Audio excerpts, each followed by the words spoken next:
Ang mamatay sa rabies ang isa marahil sa pinakamasahol na paraan ng pagkamatay. Hindi lamang para sa pasyente kundi para na rin sa kanyang mga mahal sa buhay.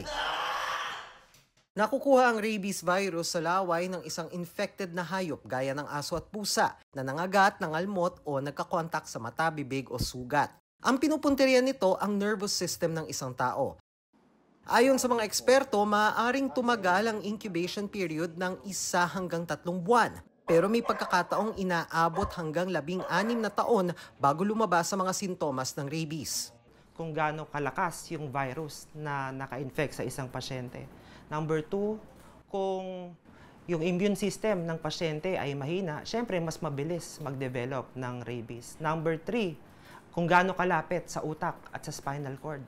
Mas malapit sa utak at sa spinal cord, mas mabilis mag-develop ng signs and symptoms of rabies. At number 4, kung gaano kalalim yung sugat.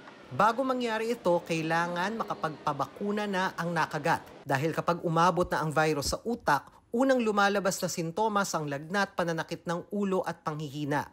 Ang mas malalang sintomas, pagkatuliro, pagdedeliryo, paglalaway at hydrophobia o takot sa tubig at aerophobia o takot sa hangin. Ayon sa World Health Organization, oras na umabot na sa central nervous system ang virus, fatal o nakamamatay ang rabies sa 100% of cases.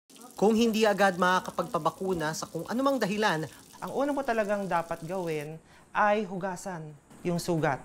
Wound washing with soap and water, running water, sabon, for at least 10 to 15 minutes. Up to 20% ng mga kaso ng rabies ay may iwasan sa pamamagitan lamang ng pagwawash ng sugat with soap and water. Isa sa mahalagang determinant kung bakit umiikli ang incubation period ay dahil sa dami ng virus na pumasok sa katawan during the bite. So, kung yan ay babawasan natin sa pamamagitan ng paghuhugas using soap and water, malaking maitutulong nito. Paalala rin ng mga eksperto, hindi dapat pinapatay ang kumagat na hayop, lalo't mahalagang maobserbahan ito sa loob ng 14 na araw.